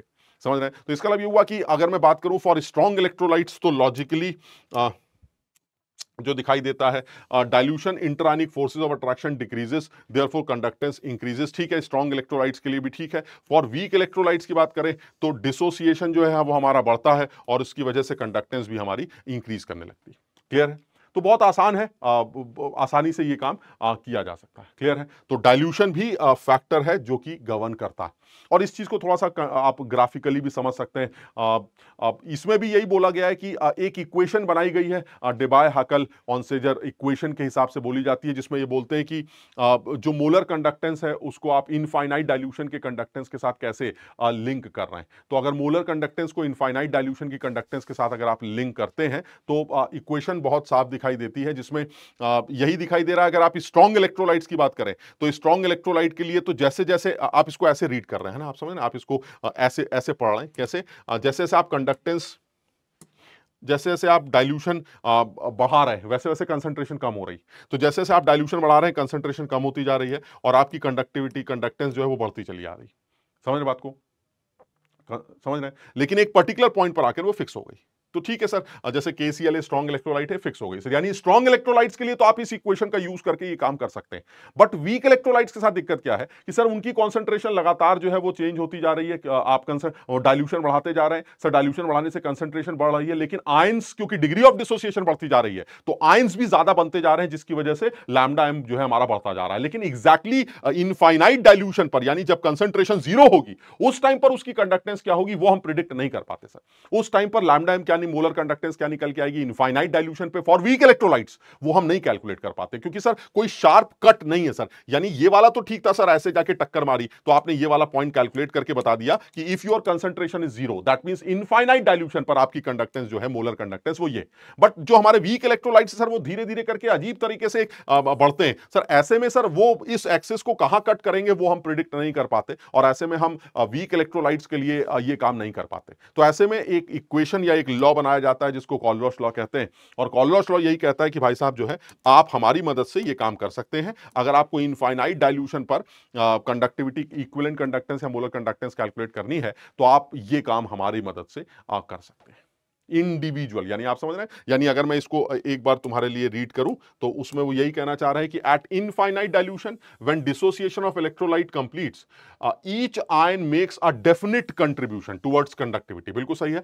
जब जब 100% डिसोसिएशन हो जाता है तो हर आयन का अपना एक योगदान होता है कंडक्टेंस के अंदर। उस इलेक्ट्रोलाइट की जो ओवरऑल कंडक्टिविटी है उसमें सारे आयंस का अपना एक फिक्स योगदान होता है। तो irrespective of the nature of the other association, बिल्कुल सही है सर, क्योंकि अब वो आयंस फ्री हो चुके हैं। अब वो K प्लस चाहे K2SO4 से निकल के आया हो, चाहे वो K प्लस KCl से निकल के आया हो, अब वो एक इंडिविजुअल आइडेंटिटी है, क्योंकि अब वो सॉल्ट या इलेक्ट्रोलाइट रहा ही नहीं जिसको आपने घोला था। Now ions are individual. तो ये कहते हैं कि इररिस्पेक्टिव ऑफ द सॉल्ट, जो भी इलेक्ट्रोलाइट आपने लिया, इनफाइनाइट डाइल्यूशन पर इंडिविजुअल आयंस की कंडक्टिविटी फिक्स होती।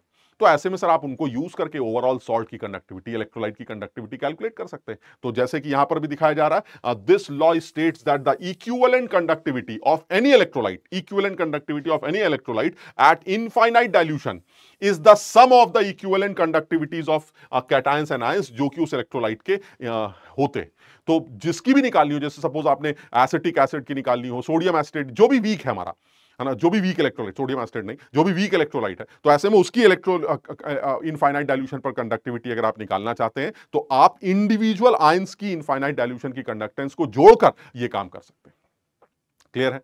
तो अब जैसे यहां पर भी दिखा जा रहा है, ओवरऑल अगर आप लैम्डा इन्फिनिटी निकालना चाहते हैं तो वो कैटायन की प्लस एनायन की, यानी lambda infinity see that is equivalent conductance of cations eight infinite dilution and equivalent conductance of anions eight infinite dilution, इनको यूज करके आप ये काम कर सकते हैं। और इक्विवेलेंट कंडक्टेंस उस सॉल्ट के जो कैटायंस एनायंस हैं उनकी जो कंडक्टेंस है इनफाइनाइट डाइल्यूशन की, वो हमें कहीं ना कहीं से मिल जाती है, जिनको जोड़कर हम उस वीक इलेक्ट्रोलाइट की भी इनफाइनाइट डाइल्यूशन पर मोलर कंडक्टेंस या इनफाइनाइट डाइल्यूशन पर इक्विवेलेंट कंडक्टेंस कैलकुलेट कर सकते हैं। क्लियर है? समझ गए बात को? तो बहुत सिंपल था एकदम।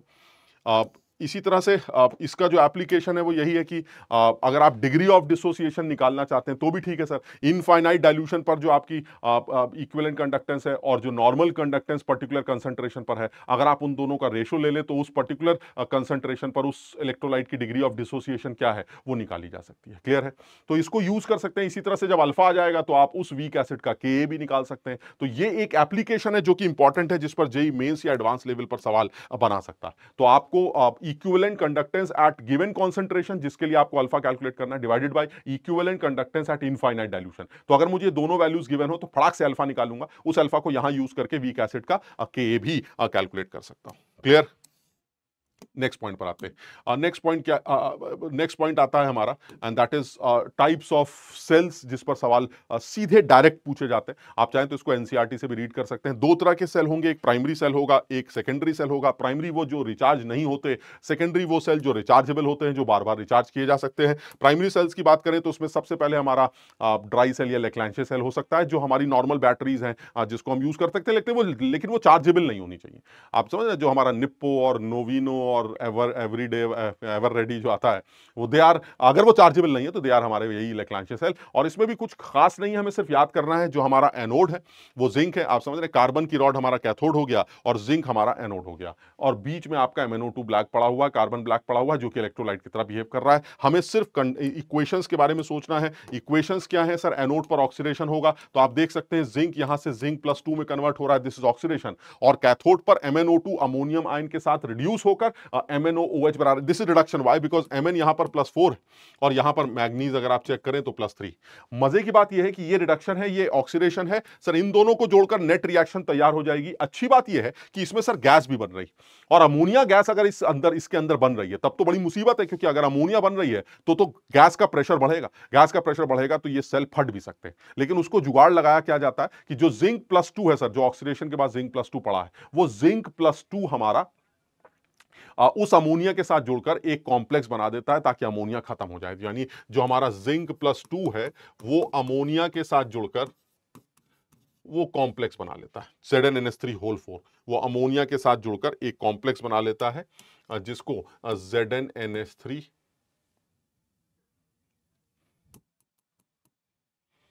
ये एक कॉम्प्लेक्स बना लेता है, और अमोनिया जो कि गड़बड़ कर रही थी अब वो खत्म हो जाती है। क्लियर है? तो ये और इसका जो पोटेंशियल है वो याद कर लेते हैं। आयंस का इन्वॉल्वमेंट है, इसमें कोई शक नहीं है, तो इसका जो पोटेंशियल है वो याद कर लेते हैं। दिस इज 1.5 वोल्ट, जो कि वेरी भी करता होगा क्योंकि आयंस का इन्वॉल्वमेंट है। आयंस की कॉन्सेंट्रेशन कम ज्यादा होने से वो वेरी भी कर सकता है। ठीक, यहां पर आते हैं।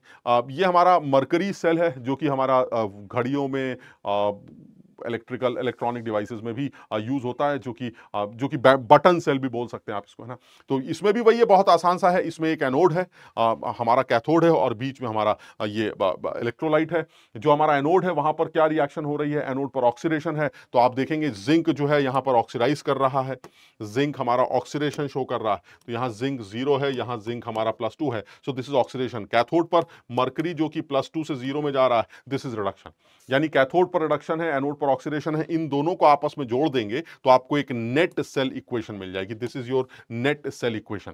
जो सेल पोटेंशियल है वो अप्रोक्सीमेटली 1.35 है और ऑलमोस्ट कांस्टेंट होता है, remains constant during the life. क्यों? क्योंकि इसमें कहीं पर भी आयंस का इन्वॉल्वमेंट नहीं है। इससे पहले वाले केस में आयंस का इन्वॉल्वमेंट था, जिसकी वजह से उनकी कॉन्सेंट्रेशंस के कम ज्यादा होने से आपका फाइनली ई वैल्यू पर फर्क पड़ रहा था। ये एक अच्छा बैटरी है जिसमें फिक्स वोल्टेज है, 1.35 ज्यादा हो या कम हो, बट ये fix voltage throughout life दे रही है। और इसका रीजन है कि इसके अंदर आयंस का जो इन्वॉल्वमेंट है वो नहीं, तो कंसंट्रेशन चेंज नहीं हो रहा। अब जब भी कभी आयंस का इन्वॉल्वमेंट होगा, जैसे इसमें मेंशन भी कर रखा है मैंने कि life as the overall reaction does not have involve any ions in the solution whose concentrations can change during its lifetime. समझ रहे बात को? तो आयंस का इन्वॉल्वमेंट नहीं है, इसलिए कंसंट्रेशन, इसलिए इनका ईएमएफ जो है वो कांस्टेंट। इसी तरह से एक अच्छा ये रिएक्शन है जो इसके अंदर अभी बात हुई थी हमारी, जो हमारा चार्जेबल बैटरीज की बात करें, ये वही है जो घर में हमारा इन्वर्टर वगैरह के नीचे रखी जाती है। Sir this is lead storage battery, important battery है जिसकी इक्वेशंस बहुत इंपॉर्टेंट है। तो इसमें एक तरह से 6 सेल्स 2-2 वोल्ट के एक सीरीज में कनेक्टेड होते हैं। इसमें भी अगर आप देखें तो जो हमारा कैथोड है, जो हमारा एनोड है वो लेड है, और जो कैथोड है वो हमारा लेड ऑक्साइड। तो यहां पर भी हमें सिर्फ यही याद रखना है कि इनमें कौन सी रिएक्शंस हो रही हैं। तो ओवरऑल अगर बात करें तो ओवरऑल रिएक्शन बहुत साफ है कि जो हमारी इन दोनों रिएक्शंस को जोड़कर लेड हमारा ऑक्सीडाइज कर रहा है, एनोड है तो लेड हमारा ऑक्सीडाइज कर रहा है, जिसमें लेड की अगर ऑक्सीडेशन स्टेट देखें तो 0 से +2 में कन्वर्ट हो रही है, और यहां लेड हमारा रिड्यूस कर रहा है जो कि +4 से +2 में आ रहा है। अगर मैं इन दोनों को जोड़ता हूं तो मेरी नेट रिएक्शन तैयार हो जाएगी। इन दोनों को जोड़ने से एक नेट रिएक्शन आएगी जो कि डिस्चार्जिंग की रिएक्शन आएगी। This is discharging. अगर आप चार्जिंग की बात करते हैं तो चार्जिंग के लिए यही रिएक्शन जो है वो उल्टी हो जाएगी। तो ये कहते क्या है कि अगर आपका जो H2O की कॉन्सेंट्रेशन जो है वो 1.2 ग्राम पर ml से कम हो जाएगी तो बैटरी को हमें चार्ज करना पड़ता है, तो बैटरी दोबारा चार्ज किया जाता है। इलेक्ट्रोलाइट H2SO4 है, यूज किया गया है 38% वेट बाय वेट। क्लियर? दूसरा बात करें निकल कैडमियम, ये भी हमारा चार्जेबल बैटरी है। सिर्फ इक्वेशन याद कर लेते हैं, ज्यादा कुछ दिमाग लगाने की जरूरत नहीं है। यहां पर पॉजिटिव प्लेट है, इनके सेपरेटर है बीच में, दिस इज पॉजिटिव प्लेट, ये पॉजिटिव प्लेट है, इनके बीच में सेपरेटर है, और ये हमारा नेगेटिव टर्मिनल। तो साफ दिखाई देता है कि ये भी हमारा एक चार्जेबल बैटरी होगा, एक चार्जेबल बैटरी है। ये बिल्कुल उसी तरह से जैसे हमारी नॉर्मल लेक्लांशिया सेल था, बट फर्क इतना है कि सर ये निकल कैडमियम बैटरी जो है ये चार्जेबल बैटरी, इसको आप बार बार चार्ज कर सकते हैं। तो जो इक्वेशन डिस्चार्जिंग की चल रही है वो इक्वेशन बहुत साफ है, वो हम ध्यान से रख सकते हैं। कैडमियम जो है यहां पर अगर आप देखें तो 0 से +2 में ऑक्सीडाइज हो रहा है, सो कैडमियम इज एनोड, और यहां पर देखें तो ये निकल जो कि हमारा +3 ऑक्सीडेशन स्टेट में है वो +2 ऑक्सीडेशन स्टेट में कन्वर्ट हो रहा है, दिस इज रिडक्शन। तो हमें सिर्फ इसकी इक्वेशन ही ध्यान रखनी होगी। तो ये निकल कैडमियम बैटरी भी हमारे लिए इंपॉर्टेंट है। इसके बाद जो सबसे ज्यादा इंपॉर्टेंट सेल लगता है वो हाइड्रोजन ऑक्सीजन फ्यूल सेल लगता है, जिसको सिर्फ फ्यूल सेल भी बोल सकते हैं। ये भी सिंपल है, हाइड्रोजन हमारा कैथोड की तरह, सॉरी एनोड की तरह बिहेव करता है, और हमारा ऑक्सीजन कैथोड की तरह बिहेव करता है। यानी ऑक्सीजन का रिडक्शन, हाइड्रोजन का ऑक्सीडेशन होगा, दोनों मिलेंगे, मस्त पानी बनेगा जो कि बाहर निकल जाएगा। आप पानी का यूज कर सकते हैं, कोई लोड नहीं है। कहने का मतलब ये हुआ ये एक ऐसा सेल है जिसमें जो केमिकल रिएक्शन से जो केमिकल रिएक्शन का जो डेल्टा एच है वो वर्क में एनर्जी में कन्वर्ट हो रहा है, जो कि बहुत एफिशिएंट सेल माना जाता है। तो यहां पर हाइड्रोजन हो गया, यहां पर एक तरफ से O2 आ रही है, हाइड्रोजन रिडक्शन शो कर रहा है, ऑक्सीजन हाइड्रोजन का ऑक्सीडेशन हो रहा है और ऑक्सीजन का रिडक्शन हो रहा है, और इस प्रोसेस में जो भी एनर्जी बन रही है, जो भी वोल्टेज तैयार हो रहा है वो ये हमारा फ्यूल सेल का वोल्टेज होगा। तो जो रिएक्शन की रिएक्शन बहुत साफ है। अगर मैं ध्यान से देखूं तो हाइड्रोजन हमारा ऑक्सीडाइज हो रहा है, यहां हाइड्रोजन 0 ऑक्सीडेशन स्टेट में है, यहां +1 में है। कैथोड पर ऑक्सीजन रिड्यूस कर रहा है, ऑक्सीजन यहां से 0 से -2 में जा रहा है। अगर मैं इलेक्ट्रोलाइट की बात करूं तो OH- हमारा इलेक्ट्रोलाइट होगा। एक जबरदस्त सेल होगा, एक अच्छा सेल इसलिए माना जाएगा क्योंकि इसका जो एफिशिएंसी है वो 70-80% के आसपास देखने को मिलती है, जबरदस्त है। दोनों तरफ से कुछ एज सच कुछ बाई प्रोडक्ट्स वगैरह का झंझट नहीं है। H2 इधर से आया, कुछ जमना, समझ रहे, सॉल्ट बनना, डिपोजिशन, कुछ भी नहीं है। H2 और O2 डालेगा, एक खड़ाक से आपका H2O बाहर, और जो भी इस रिएक्शन से एनर्जी बनी उस एनर्जी को आप यूज कर रहे हैं 70% के आसपास आप अपने वोल्टेज के लिए। क्लियर है? तो ये फ्यूल सेल बड़ा इंपॉर्टेंट सेल माना जा सकता है। ठीक है, नेक्स्ट पॉइंट पे बात करें तो नेक्स्ट पॉइंट हमारा कोरोजन का पॉइंट आता है। बहुत आसान सा है, रस्टिंग जिसको बोल सकते हैं। सिंपल सा प्रोसेस है सर, आयरन ऑक्सीडाइज करके आयरन +2 में चला जाता है, जो इलेक्ट्रॉन्स निकल के आते हैं वो इलेक्ट्रॉन्स सर फाइनली बाद में यूज कर लिए जाते हैं। तो अगर मैं रिडक्शन ऑक्सीडेशन की बात करूं तो रिडक्शन ऑक्सीडेशन में सर आयरन का ऑक्सीडेशन और ऑक्सीजन का रिडक्शन हो रहा है। तो जो भी, अगर मैं एक लाइन एनसीईआरटी की यूज करता हूं तो एनसीईआरटी में साफ साफ मेंशन किया गया है कि एनोड पर आयरन ऑक्सीडाइज कर रहा है। आप देख सकते हैं यहां आयरन 0 है और यहां आयरन की ऑक्सीडेशन स्टेट +2। तो ये जो आयरन तैयार हो रहा है, ये आयरन हमारा ऑक्सीडाइज हो रहा है, ये इलेक्ट्रॉन लूज कर रहा है, और यही इलेक्ट्रॉन्स जो है कैथोड पर O2, एक तरह से कैथोडिक, एक तरह से इलेक्ट्रोकेमिकल सेल है रस्टिंग का प्रोसेस, आप समझ रहे हैं। जो O2 है, जो एनवायरमेंट की O2 है, वो उन इलेक्ट्रॉन्स को एक्सेप्ट करके H2 में कन्वर्ट हो रही है। ठीक है। अब होगा क्या कि आयरन का ऑक्सीडेशन हुआ, आयरन +2 में कन्वर्ट हुआ, नेट इक्वेशन इन दोनों को जोड़ के तैयार कर ली गई, ये हमारी नेट इक्वेशन निकल के आ रही है। This is my net equation, आप इसको नेट इक्वेशन का नाम दे सकते हैं। This is net cell equation या नेट इक्वेशन जो रस्टिंग में चल रही है। जो भी फेरस बना वो फर्दर ऑक्सीडाइज कर गया फेरिक आयन में, एटमॉस्फेरिक ऑक्सीजन से ऑक्सीडाइज कर गया, और वो फेरिक ऑक्साइड जो है वो मॉइस्चर से जुड़कर रस्टिंग में कन्वर्ट होता चला जा रहा है। So this Fe2O3.xH2O is the rust, इसे रस्ट बोला जाता है। मेरी बात समझ? तो यानी बड़ा सीधा प्रोसेस है। Fe आया, Fe+2 में कन्वर्ट हुआ, इलेक्ट्रॉन्स लूज किए, Fe+2 फर्दर ऑक्सीडाइज करके Fe+3 में कन्वर्ट हो गया, दैट इज Fe2O3, और Fe2O3 मॉइस्चर से जुड़कर वो हमारा कन्वर्ट होता चला जा रहा है रस्टिंग। क्लियर? तो ये सिंपल रस्टिंग का प्रोसेस है जिसको बचाया जा सकता है। मतलब अगर आयरन का ऑक्सीडेशन रोका जा सके तो उसे बचाया जा सकता है। तो ये स्लाइड मुझे मिली है बैरियर प्रोडक्शन कोटिंग वगैरह कर कर, और ये सब बड़ा लॉजिकल है, तुम अपने आप भी इस बात को समझ सकते हो। कोटिंग वगैरह कर कर इस बात को रोका जा सकता है। ऑयल की कोटिंग, पेंट की कोटिंग, ग्रीस वगैरह लगाकर, या कुछ ऐसे नॉन कोरोडिंग मेटल्स की कोटिंग करके भी आप रस्टिंग को रोक सकते हैं, जो कि घर में भी लोग जनरली करते हैं।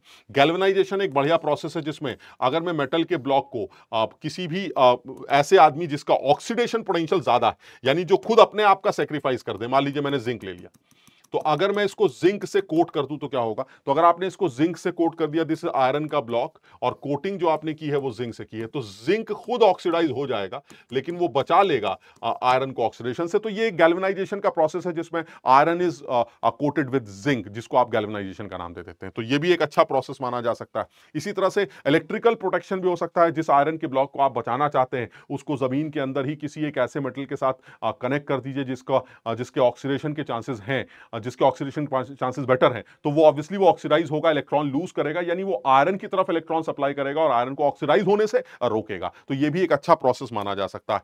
इसी तरह से एंटी रस्ट सॉल्यूशंस का इस्तेमाल करके भी ये काम किया जा सकता है, वो भी आप इनको ध्यान रख सकते हैं। मेरे ख्याल से ये एक इंपॉर्टेंट टॉपिक था जिसको एक बार सही से रिवाइज कर लिया जाए। न्यूमेरिकल्स क्योंकि हम इस सीरीज में नहीं कर रहे हैं, तो आपको नर्स्ट इक्वेशन पर न्यूमेरिकल, और फैराडेज इलेक्ट्रोलिसिस पर, और कंडक्टेंस के ऊपर न्यूमेरिकल्स, प्लस थ्योरेटिकल पार्ट की बात करें तो मेनली बैटरीज के ऊपर प्लस कोरोजन के ऊपर मेनली थ्योरेटिकल पार्ट पे सवाल बन सकता है। तो एक आसान सी चीज है, थोड़ा सा रिवाइज करो, बढ़िया तरह से पढ़ो तो किया जा सकता है। ठीक है, तो चलिए फिर मुलाकात करते हैं। Thank you so much.